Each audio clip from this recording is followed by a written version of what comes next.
Okay, so you're doing a couple, you're kind of starting to get your, okay, how many people are good with technology here?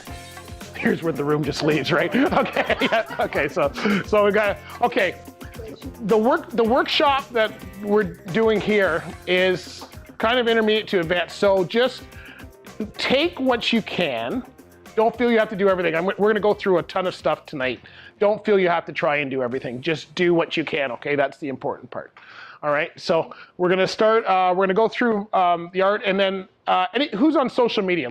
I should find that out. So you're like on Facebook or Twitter or something? How many people have their own websites in here? All right, good, okay. So some of you, website's the next step, but we'll talk about that. So again, if it's too much information, we will be taking breaks, but it's quite involved what we're gonna do, so just be careful. Okay, so we are gonna talk about how to start with your, so the old way of doing business has changed, okay? The days of going out, they're still doing events and stuff, but the days of going out and knocking on someone's door and getting them to buy your work, those days are gone, okay? You cannot even get into most businesses. All right, and the way, the internet is bad and good at the same time. So some of the things like being online is really good. This way here, you had no way of expanding your network, right? So for those of you who are doing shows, right now you're basically limited to your local network, right? You can go to Art in the Park. You'll meet people from outside of Oakville, but for the most part, everybody's in Oakville. So you're limited into your audience. The other step is, you could get damaged work, okay?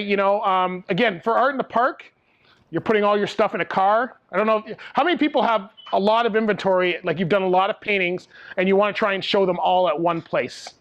Anybody's trying to do that? Which one do you decide to take, right? That's probably the big thing, is which one do you decide to take? And so, if you're working really big, 22 by 30 or 30 by 40 or whatever, you can only bring so much stuff to a show. Cars are only so big unless you have a truck. So you're limited in what you can take. I've had damaged work before. So being part of the Oakville Art Society or being part of any art society is great. That's where people usually go. If they don't know who you are, they'll usually go to an art society to find artists. The first time they did that, and Jane, you may remember this, the first time they did that was a Mexican place that wanted artists to help out. I think it was called Tapas or something like that? I can't remember the name of it. But it was down in Mississauga at Winston Churchill. What they did is they wanted artists to help display their work in the area, and we even went once a month to actually do workshops there and promote. So it was for a year, right? And I'd never really been into anything like that before. And it was great that we got chosen, a whole bunch of us got chosen. And after about a year, they decided, they closed up, they were moving, they said, come in and get your artwork. So everyone had put in like 5 pieces of artwork. I got 3.5 back. Does that match up? You give them 5, you didn't sell anything, you get 3.5 back. So apparently they found out that watercolors over the stove in the kitchen is not a good spot. So that's the half. It actually kind of half melted away. And then I guess my other one, which was sitting over a booth in the restaurant, someone thought that it was okay to just take it home. So I got one that was stolen. So that's where my 3.5 came from out of the 5.